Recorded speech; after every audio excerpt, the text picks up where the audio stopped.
धर्म के अवतार ही हैं।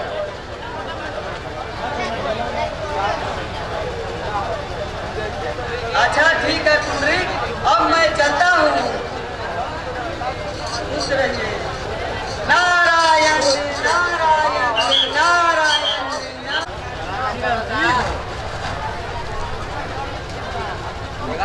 मंदिर गया था महारानी। ओ महारानी, अच्छा बोलो तो, तुम्हारा मन पूजा में लगा था या नृत्य है पिताजी। विष्णुप्रिया खूब नाचती है, लेकिन पिताजी अपने चंचली तो आई महाराज। विष्णुप्रिया से अच्छा नाचती है, यही ना? हाँ। लेकिन नृत्य से ज्यादा तुम्हें पूजा में मन लगाना चाहिए। पूजा भी करता हूँ पिताजी, मुझे गायत्री मंत्र याद है। ओम भूर्भुवस्सुः तत्सवितुर्वरेण्यं भर्गो देवस्य धीमहि धियो यो नः प्रचोदयात्। भगवान नटराज की पूजा नमामि शंकर शिव नमामि महामहेश्वर। महारानी, अच्छा तुम्हारे गुरु जी तीर्थ यात्रा से लौटे कि नहीं? इस सप्ताह के अंत तक लौटेंगे। अच्छा, मैंने सारा बात याद कर लिया है पिताजी। गुरु जी आएंगे तो कहेंगे तुम्हारा शिक्षण बुद्धि का बालक है।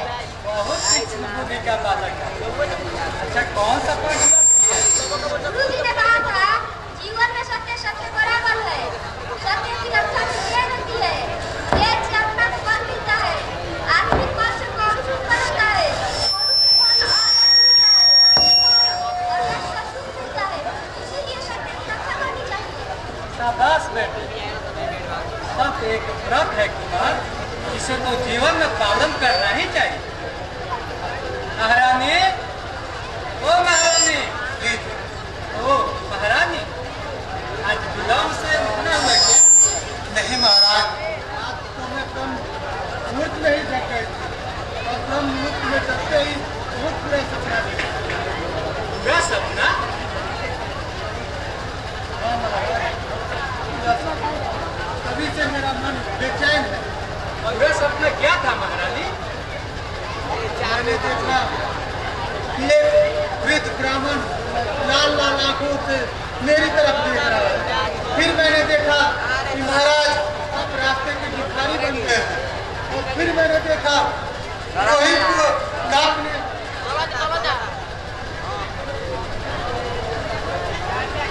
इस आदमी देखा था। कुछ तो अवश्य होने वाला है महारानी।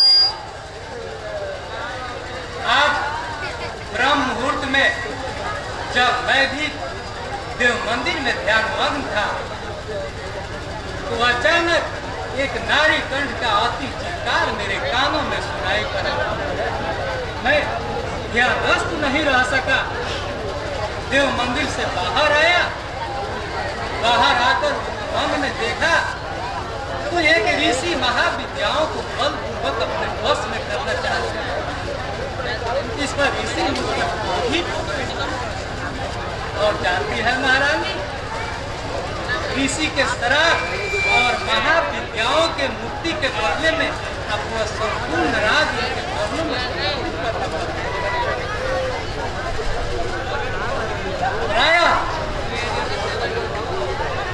महाविद्या देव मंदिर में सुरक्षित है। जब मैं देव मंदिर से बाहर आया, वन में गया तो देखा कि वहाँ ऋषि नहीं है। तब से मेरा मन विकल है कि वह ऋषि कब आवे ताकि मैं अपना सर्वस्व राज उन्हें अर्पित करके अपने राज को सुचारू रूप से क्या महाराज ये राजपाट सब छोड़ देना होगा?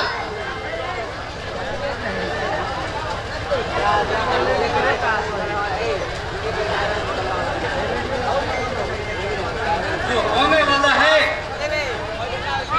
उस पर किसी का बस नहीं चलता। आधी को कोई रोक नहीं सकता।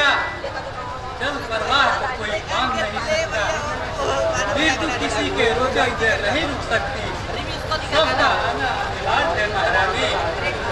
आना इसलिए अनिवार्य है कि उस पर किसी काम नहीं करती। रोहित का क्या होगा महाराज? किसी का कुछ नहीं होगा, सबका कल्याण होगा।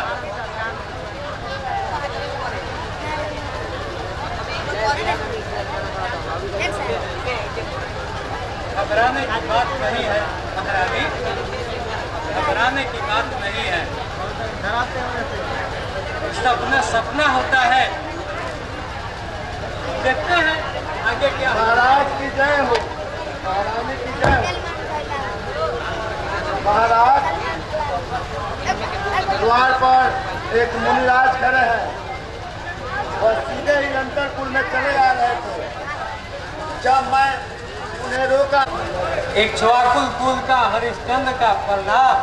तुम ही हो हरिश्चंद्र, इक्ष्वाकुल कुल के गौरव को नष्ट करने वाले अयोध्या के राजा तुम ही हो। ऋषिवर, क्रोध में मनुष्य का विवेक नष्ट हो जाता है। मेरा विवेक मेरे वश में है राजन। विवेक तो तुम्हारा नष्ट हो चुका है। तभी तो तुमने ऋषियों को दरबार में आने पर प्रतिबंध लगा रखा है। नहीं नहीं ऋषिवर, ऋषि महात्माओं के लिए हरिश्चंद्र सदा स्वागत करता है। दीन दुखियों के लिए मेरा द्वार सदैव खुला रहता है। आसन ग्रहण कीजिए महाराज। नहीं, तुम्हारे द्वारपालों ने मेरा अपमान किया है। मैं चाहता उन्हें अपने श्राप से भस्म कर देता, लेकिन शायद उन्हें मालूम नहीं कि हरिश्चंद्र के विश्वामित्र के क्रोध में साक्षात अग्नि विराजता है। विराजिए महाराज, उसका उचित प्रतिकार होगा। प्रतिकार तुम नहीं, मैं करूंगा। कैसे ऋषिराज की इच्छा। आसन यहाँ पे जा रहा हूँ, लेकिन याद रखना, इस दान में दिए हुए राज को तुम कभी भोग नहीं पाओगे। इसका पाप तुमको 7 जन्मों तक इसका फल भोगना पड़ेगा। नहीं ऋषिराज, नहीं हट ऋषिराज, जाओ मेरे इस मार्ग से। ऋषिराज तुमको देखना नहीं चाहता। क्षमा करें ऋषिराज। आज प्रातः काल मैंने विद्याओं को मुक्ति के बदले एक ऋषि को अपना सर्वस्व राजदान किया था, लेकिन मैं उस ऋषि को पहचान नहीं सका। क्या तुम उस ऋषि को नहीं पहचानते? नहीं पहचान सका ऋषिवर। वो ऋषि और कोई नहीं, भृगुकुल का विश्वामित्र था, और वही दान ग्रहण करने मैं स्वयं आया हूँ। अहो भाग्य। आसन ग्रहण कीजिए महाराज, आसन ग्रहण कीजिए। पुंडरीक, ओ पुंडरीक, पुंडरीक, अरे कहाँ रह गया तुम पुंडरीक? महाराज की जय हो। देव मंदिर से पुजारी जी को बुला लाओ। और सुनो, कहा ना महाराज ने दर्शन के लिए स्मरण किया है। महारानी, ओ महारानी, महारानी, ये कहाँ रह गई महारानी? महारानी, बेटा रोहित, आइए पुजारी। महारानी, चंचरी से बोलो कि पूजा की तैयारी करे। हाल में गुरुआ अक्षत आदि ले आवे। रोहित, बेटा रोहित, आयुष्मान भव बेटा। पुजारी जी, ऋषि विश्वामित्र जी ने हमें दर्शन देने का कष्ट किया है। मैंने अपना संपूर्ण राज्य इन्हें दान में दे दिया है। संपूर्ण राज्य? जी हाँ। आज उसी दान का विहित विधि से संप्रदान हो जाए, इसलिए मैंने आपको कष्ट दिया है। आपका दान धन्य हो महाराज।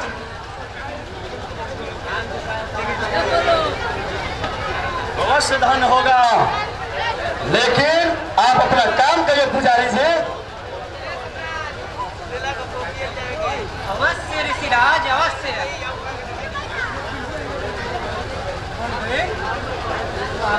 चंचरी कहाँ आ गई? आ गए चंचरी महाराज। पुजारी जी के लिए आसन, आसन ले आइए पुजारी जी के लिए। आसन रहने दीजिए महाराज, आसन रहने दीजिए अभी। महाराज, एक दुष्कर कार्य मेरे ही सिर पर आ पड़ा है। मैं नहीं जानता था आपका संपूर्ण राज्य को दान का कार्य मुझे ही करना पड़ेगा।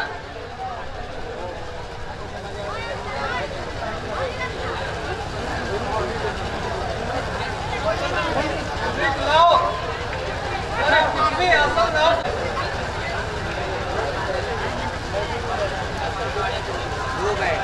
पूर्वदेव सर्वकार्येषु सर्वदा। मंगलम भगवान विष्णु मंगलम गुरुदेव मंगलम पुंडरीकाक्ष मंगलाय तनोहरि। हो गया।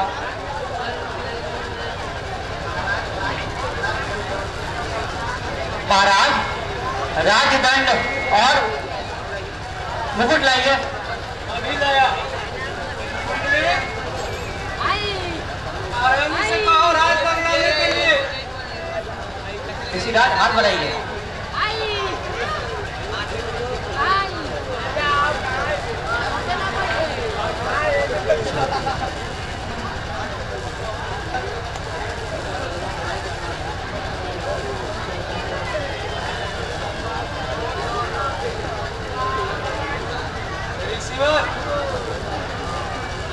आज राज्य का भार और सिर का बोझ आपको अर्पित करके मैं अपने भीतर बहुत हल्का महसूस कर रहा हूँ।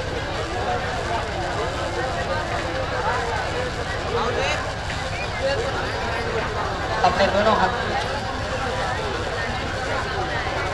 यहाँ पर रखिए।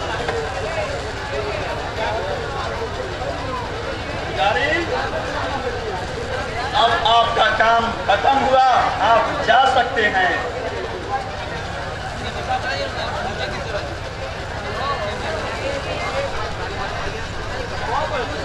महाराज हरिश्चंद्र, अब मैं संध्या को फिर आऊंगा।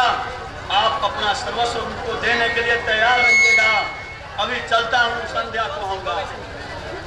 मनुष्य पर भगवान की कृपा होती है तो माया अपने आप दूर हो जाती है।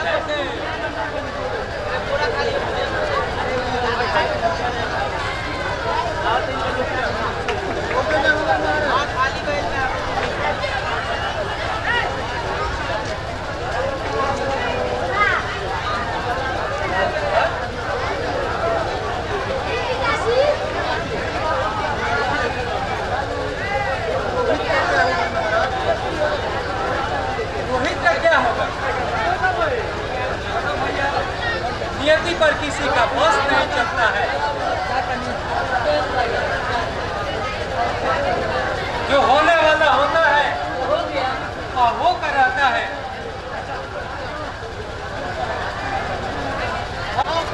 आप हत्या की पापी बन जाओगे।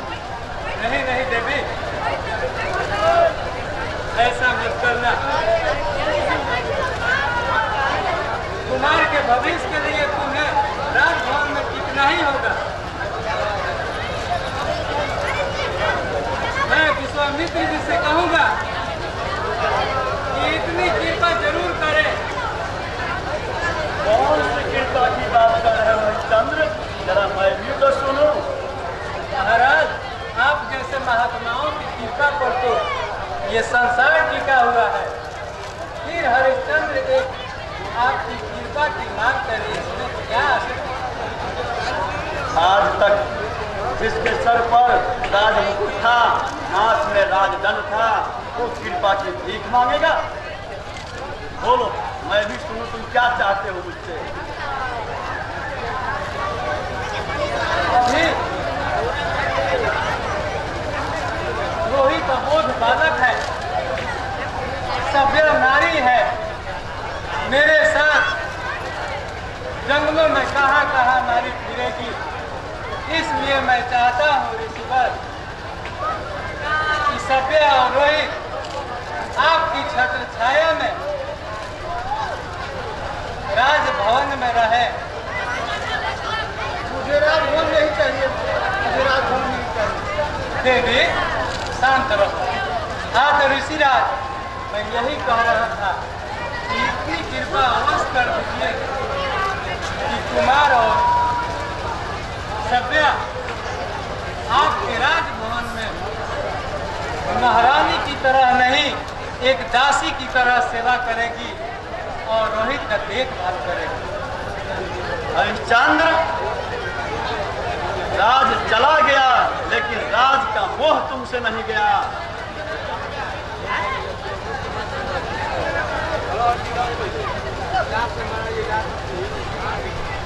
नहीं मुनिवर,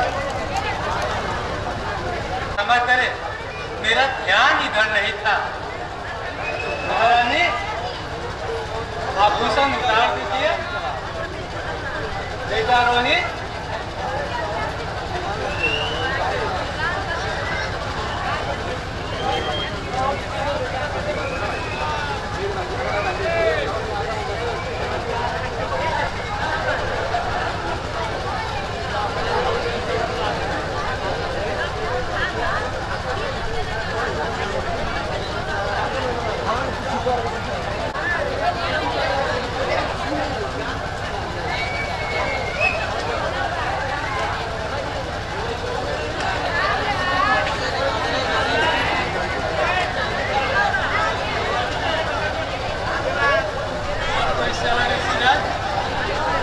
ठीक है, अब मैं चलता हूँ, अभी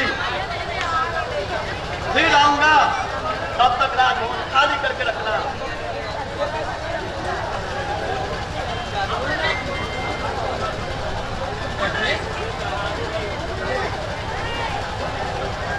आज हम लोग दिन रहते इस राजभवन से दूर चले जाएंगे।